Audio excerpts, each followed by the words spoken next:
Hey guys, this is the last bike maintenance webinar. We're actually not doing any bike maintenance on this. We're going on an adventure. I'm up here in the Rocky Mountains with my bike. We've tuned this up over the past 5 weeks and now we're gonna go use it. I have my whole pack set for a little adventure. We're gonna be going down to a lake, climbing a peak, and seeing what we run into on this wild ride. Hope you guys enjoy.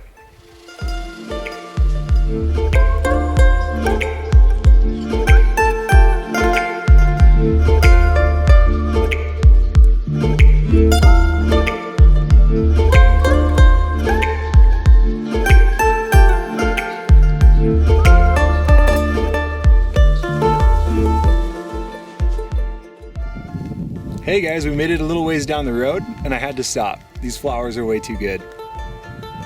We're in an old forest fire right now and they opened up the forest to make room for new things to grow. Forest fires can be super destructive, but they also can be really pretty after a few years.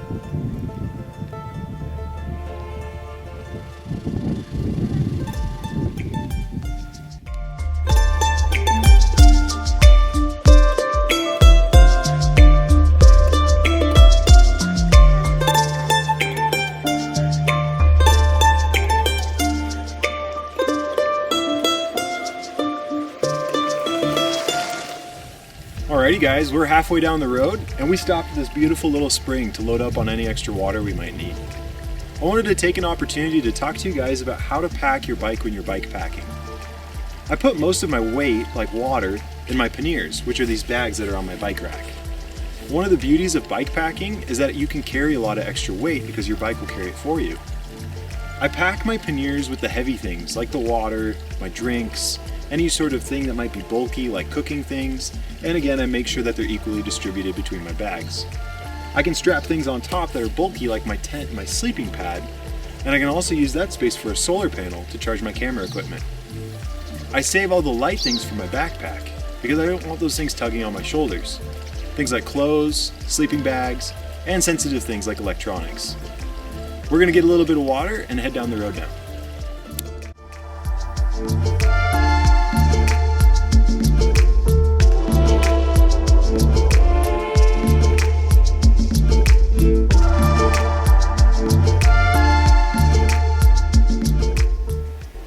Hey, check it out guys.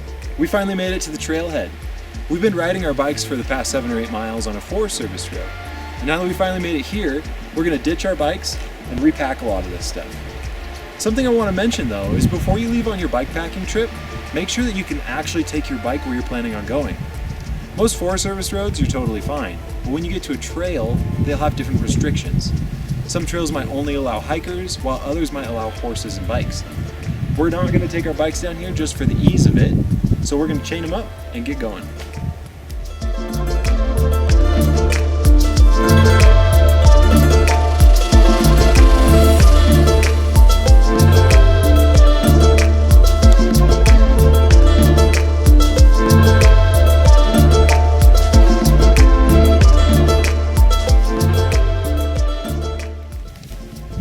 Hey guys, we finally found a great campsite right on the edge of the lake. There's already a fire pit made and a really awesome tent site just a little bit away. I'm ready for some snacks. I am super hungry. We just biked for several miles and then just hiked down that ridge. I've got some high energy snacks. Tons of jerky, some crackers, and some cheese. Not to mention a whole bunch of water that I need to drink. It's important that you have some high energy snacks that are high in protein, fat, and carbohydrates. These things are gonna keep you moving. I'm gonna take a break, rest up, and then I'll get camp set up.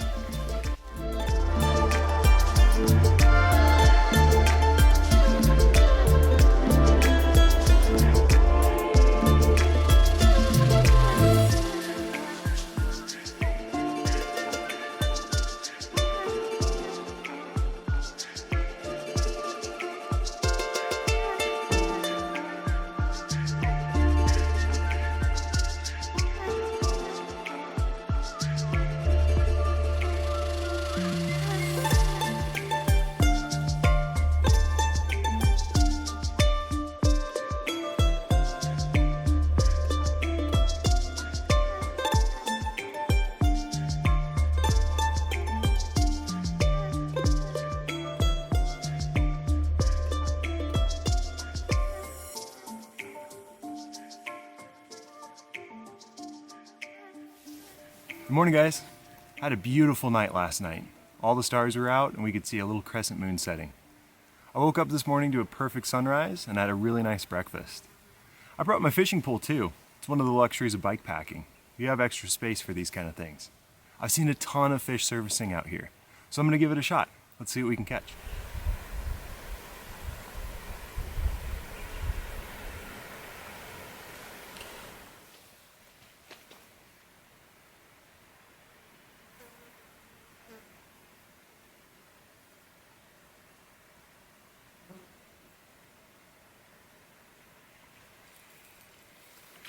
There you go. Check it out. What do we got here? A slippery little bugger. I'm just using a spoon here. Oh, there he is. And you want to be really gentle when you're dealing with trout. I can tell it's a trout, particularly because it has an adipose fin on the back. A lot of the fish in our lakes here, whoop, he's getting away. A lot of the fish in the lakes where I am are cutthroats, and you can see right on his throat there that he has a little bit of red. He's a cute little guy, but he's not worth keeping, so he's going right back.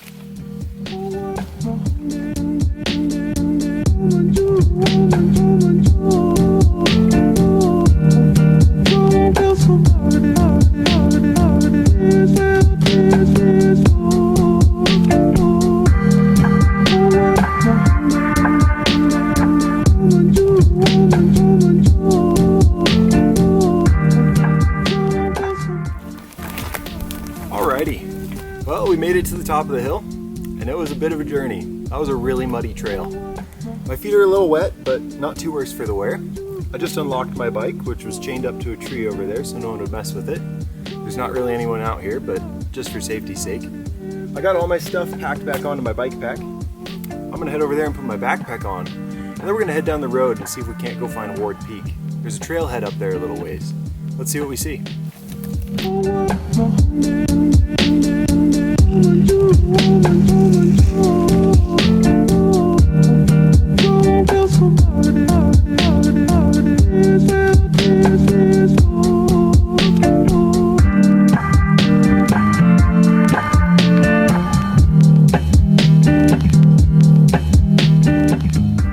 Guys, this is a hemlock tree.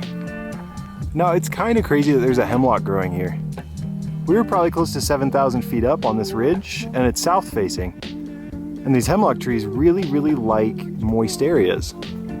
Sort of unusual, but it kind of gives you an idea that maybe in winter this place gets a lot of snow. These trees like that moisture, and it's got to come from somewhere.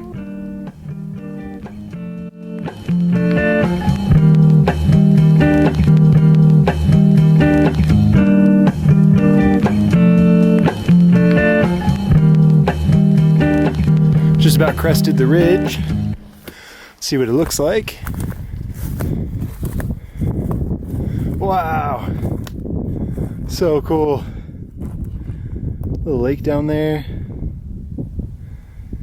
all the way up to the peak. We're gonna head up there next. Gorgeous.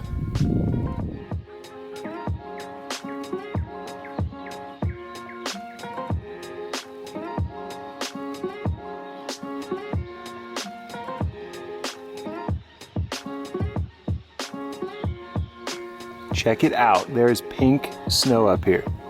It's actually more common than you might think. This pink in the snow is kind of algae. You really should not eat this snow. It will make you sick. I'm gonna look down off the edge here. There's that little lake again. And we're gonna go right up and over this rock and see what's on the other side.